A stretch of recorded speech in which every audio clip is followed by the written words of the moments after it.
Bismillah, alhamdulillahirrahmanirrahim, wassalatu wassalamu ala rasulillah. Ini adalah Samsung Galaxy Z Fold 7, satu buah foldable terbarunya Samsung yang dikira-kira sih emang akan menarik banyak pengguna baru ya. Yet at the same time, pengguna lamanya foldable akan dipaksa untuk belajar lagi menggunakan handphone ini.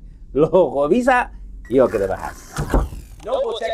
Barengan Novotech Review dan Samsung Galaxy Z Fold 7 yang saya gunakan ini sudah dipakai selama kurang lebih 2 pekan ya. Emang sengaja dikirim lebih cepat sama Samsung untuk saya pakai, kemudian saya ceritakan di video seperti ini. Hal pertama yang emang sangat menarik pas saya buka dan main-main dengan handphone ini itu adalah masalah form factor-nya. Dia ini jauh lebih tipis dan juga lebih ringan dibandingkan dengan generasi sebelumnya. 8,9 mili pas ketutup, 4,2 mili pas kebuka. Pengguna foldable lama ataupun juga baru pasti amazed lah dengan form factor yang seperti ini. Samsung beda satu generasi aja bisa menipiskan foldable sampai kayak begini. Jadi pertanyaannya selama ini mereka ngapain aja? Nahan. Tapi memang satu hal yang saya amini ya, untuk Samsung bisa achieve form factor Fold 7 seperti ini, overhaul-nya itu nggak main-main. Mulai dari konstruksi hinge-nya menggunakan hinge yang baru, sampai susunan konstruksi layar yang juga sekarang ini udah berbeda ya. Menggunakan susunan titanium plate untuk bagian dasarnya, dan juga UTG atau Ultra Thin Glass bagian atasnya itu yang 50% lebih tebal. Tapi memang perubahan ini membawa impact ya, selain masalah tipis-tipisnya aja, untuk pengguna lama yang terbiasa ngebuka Fold 6 atau Fold 5 dengan semudah itu, kali ini rasanya seperti agak lebih berat gitu, agak lebih kokoh dibandingkan dengan generasi sebelumnya.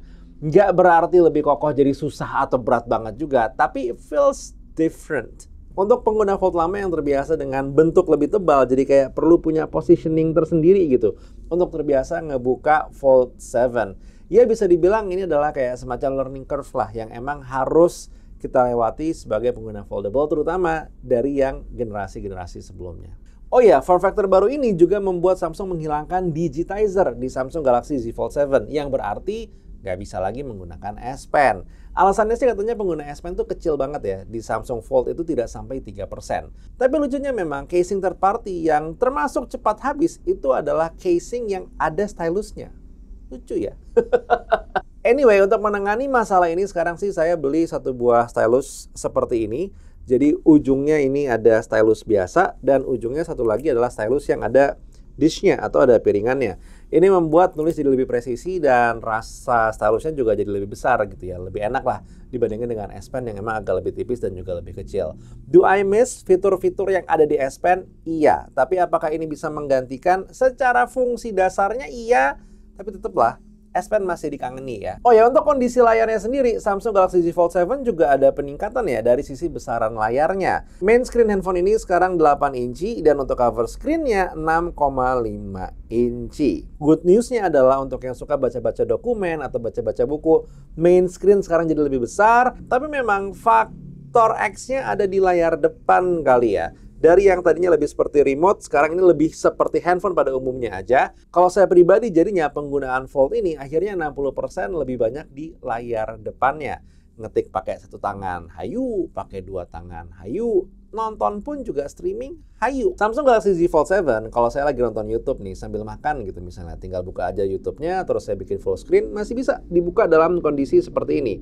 Jadi flex sekitar 45 derajat, tapi masih menggunakan layar depan untuk nontonnya. Sementara untuk foldable lain, dalam kondisi seperti ini, itu biasanya udah pindah tuh gambarnya ada di bagian layar dalam. Dan ini untungnya masih hadir di Samsung Galaxy Z Fold series ya, tidak berubah. Tapi memang ada hubungannya juga dengan hinge yang baru ini. Posisi layar yang tadinya bisa ada di angka sekitar 160 derajat seperti ini, sekarang itu jadi tidak mudah di-achieve. Ada kalanya nih, nonton dengan kondisi seperti ini, tiba-tiba layarnya jatuh sendiri ke 180 derajat. Jadi tidak bisa ada di angka 175 ataupun juga 170. Iya, take and give lah. Nggak semua orang juga perlu kondisi layar seperti ini. Tapi kalau lagi butuh ya sekarang harus diakali mungkin menggunakan layar depan dengan kondisi diangkat jadi seperti ini. Balik lagi ke form factor handphone yang tipis, satu hal yang harus saya acungi jempol adalah Samsung masih bisa menaruh baterai 4400 mAh di handphone tipis ini. Jadi masih sama seperti generasi sebelumnya. Oh, Fik, harusnya bisa lebih besar. Benar. Tapi kita harus mengerti pendekatan Samsung yang memang lebih konservatif untuk masalah baterai. Harapannya deh, tahun depan bisa lebih ada peningkatan. Untuk nge-charge-nya sendiri, Samsung Galaxy Z Fold 7 ini masih bertahan di 25 watt. Jadi ya untuk nge-charge handphone ini dari 0 ke 100% pengalaman saya masih harus memerlukan waktu 1 jam 21 menit.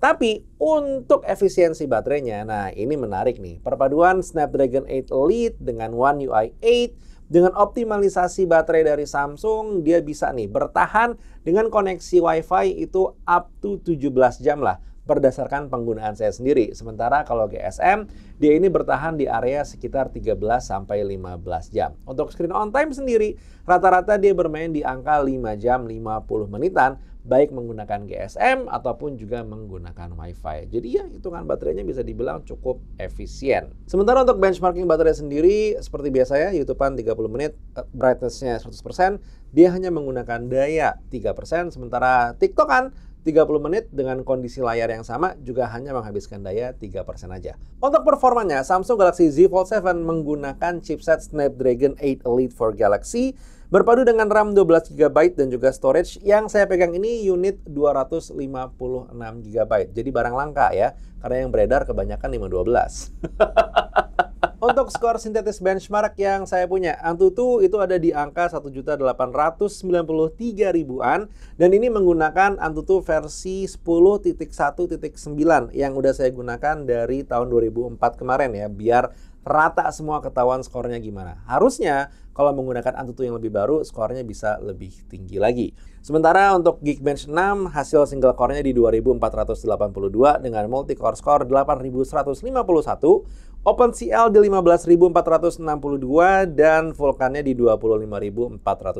Sementara untuk 3D Mark-nya, Wildlife Stress Test untuk stabilitasnya ada di angka 56,7% dengan bentukan grafik yang bisa dibilang ini menarik ya. Jadi nggak tinggi langsung patah turun, tapi emang gradually. Jadi secara performa gaming, ini yang kayaknya perlu kita tes lebih lanjut untuk tahu gimana performanya nantinya. Sayangnya, di video ini belum ada performa gamingnya, jadi silahkan subscribe untuk mendapatkan info lebih lanjut nantinya di video follow up Samsung Galaxy Z Fold 7. Insya Allah semoga dimudahkan bikinnya ya. Oh ya, tapi yang namanya Samsung Galaxy Z Fold 7 itu memang out of the box menurut saya ada beberapa settingan yang harus dirubah supaya lebih nyaman ya. Ini settingan yang selalu saya pakai di Samsung Galaxy Foldable Series. Yang pertama, untuk navigasinya, saya ubah dari buttons menjadi gestures. Ini kunci supaya lebih nyaman untuk penggunaan sehari-hari. Dan masih di bagian settings, pindah ke bagian advanced features, klik labs, dan jangan lupa untuk diaktifkan multi-window for all apps-nya. Jadi untuk beberapa apps yang by default-nya tidak bisa multi-window, seperti Sony Monitor and Control, atau mungkin juga Instagram, jadi bisa dipaksa multi-window. Terus back, dan jangan lupa untuk mengaktifkan multi-windows-nya dengan swipe for split screen dan juga swipe for pop-up view. Dan gak ketinggalan untuk flex mode panelnya juga diaktifkan dan pilih auto show panel when folded untuk beberapa aplikasi streaming, karena ini juga menjadi kunci untuk kenyamanan ya.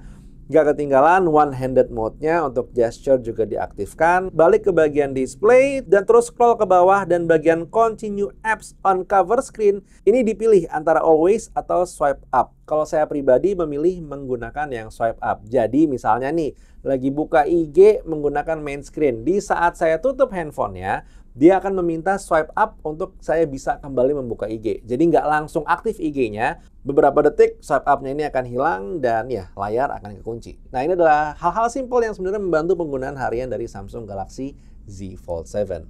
Oh, ngomongin soal penggunaan harian juga ya untuk yang doyan ngedit-ngedit menggunakan Samsung Galaxy Z Fold 7 pakai CapCut misalnya. Untuk previewnya di CapCut itu memungkinkan kita ya dengan layar yang besar di main screen itu jadi pindah di bagian kiri, tidak di bagian atas. Dan menurut saya ini adalah satu buah hal yang membuat penggunaan aplikasi CapCut jadi lebih ergonomis di Samsung Galaxy Z Fold 7. Membuka file 4K 10-bit 422 bisa dibilang untuk playback dan juga swiping tentu ini berjalan dengan aman. Sementara di saat saya coba render, ya bisa dibilang juga hasil rendernya ini waktunya proper. Nah nggak seru kayaknya kita ngomongin handphone nggak ngomongin kameranya. Mengingat Samsung Galaxy Z Fold 7 salah satu powernya ada di kamera ya. Ultra Unfold katanya, karena emang dia udah menggunakan main sensornya sama seperti Galaxy S25 Ultra, yaitu 200 megapiksel. Berpadu dengan ultra wide angle 12 megapiksel dan juga 10 megapiksel telekamera. Jujur pengen banget sih sebenarnya semua kamera ultra dibawa ke sini ya. Enggak cuma main kameranya aja, tapi ya udahlah, itu mungkin bisa buat ke depannya. Sekarang kita nikmatin dulu aja yang ada. Secara hasil sih bisa dibilang ya, dengan sensor main kameranya tentu ya clarity jadi udah oke, dynamic range juga looks-nya cakep, warna juga entah gimana ceritanya kok kayaknya main kameranya kayak lebih pop gitu secara warna. Tapi ini juga yang ngebikin saya akhirnya jadi jarang menggunakan ultra wide angle dan juga jarang menggunakan telekameranya. Mentok-mentok saya biasanya pakai di 2,9 kali zoom. Sementara untuk kamera depannya sendiri, baik main screen ataupun juga cover screen, sekarang sama kameranya 10 megapiksel dan memiliki view angle itu 100 derajat. Jadi lebar, sengaja lah untuk yang masih pengen conference videoan atau mungkin juga menggunakan Zoom meeting gitu ya. Jadi lebih proper lagi. Dan ya, di bagian main screen-nya UDC-nya udah nggak ada ya. Jadi emang ada punch hole-nya kelihatan. Oke, kalau kita ngomongin masalah kamera ya, jujur kamera belakang dari handphone ini emang powernya berasa banget di main kameranya. Ini bisa dilihat sekarang, saya lagi ngerekam pakai main kameranya. Dan kalau kondisi cahaya cukup, kita rekam pakai ultra wide angle juga masih oke. Bahkan ultra wide angle-nya bisa autofocus. Jadi aman hitungannya. Tapi akan berasa perbedaannya begitu kita ada di area yang cukup gelap. Main kamera sih udah kelihatannya ajib banget ya. Main di 1080 pun juga jatuhnya udah oke. Tapi begitu kita coba main menggunakan ultra wide angle-nya, nah berasa nih kena hit di bagian itu. Jadi ya in a way untuk video skornya sih sebenarnya udah lumayan tinggi, tapi harapan emang semua kameranya bisa punya sensor yang lebih powerful lagi, sama seperti main kameranya yang ultra unfolded ini ya, atau ultra unfold. Sekarang untuk perekaman kamera depannya ini seperti ini yang menggunakan cover screen-nya, dan kalau kita coba buka menggunakan si main screen-nya itu seperti ini. Field of view-nya sih sebenarnya kurang lebih mirip-mirip ya, nggak terlalu berbeda juga sama yang tadi, sama-sama lebar dan kualitasnya mirip atau bahkan sama dengan yang tadi. Jadi ya hitungannya udah oke lah untuk Samsung ngasih kamera seperti ini di main screen. Jadi kalau misalnya pengen zoom jadinya lebih handal juga. Nah, karena saya bikin video ini setelah Samsung Galaxy Z Fold 7 ini resmi dirilis dan juga setelah selesai masa PO, tentu secara harga bisa dibilang udah ada pergoyangan nih. Dan ini emang menarik banget ya. Tadi saya coba cari-cari untuk Samsung Galaxy Z Fold 7 yang varian 12.512. Ternyata saya menemukan toko yang saat ini udah menjual di harga 25 juta, 25 juta, 5. Jadi ini satu buah angka yang sangat-sangat lukratif sekali. Ya, jauh dibandingin harga rilisnya ada di angka sekitar 27 atau 28 gitu kan. Bedanya udah turun banget nih. Jadi kalau emang misalnya pengen gas ya menurut saya sih gas-gas aja karena secara harga menarik ya. Terus juga kalau misalnya pengen beli yang varian 256, wah ini lebih ngadi-ngadi lagi. Harganya mulai dari 22 jutaan. Ngerti ini bukan satu buah harga yang murah gitu ya, tetap agak lumayanan. But then again, if you buy this, biasanya sih you also know how to maximize this and also gain more money from this ya. Dan ya, itu dia. Experience 2 minggu menggunakan Samsung Galaxy Z Fold 7 dan kenapa sebagai pengguna foldable tetap learning curve-nya ada, tapi buat yang belum pernah pakai, device ini jadi sangat menarik. Menurut saya sih seperti itu. Menurut Anda gimana? Silahkan tulis di kolom komentar. Yuk kita diskusi. Buat sekarang Taufik Nobo undur diri. Assalamualaikum warahmatullahi wabarakatuh. Bye.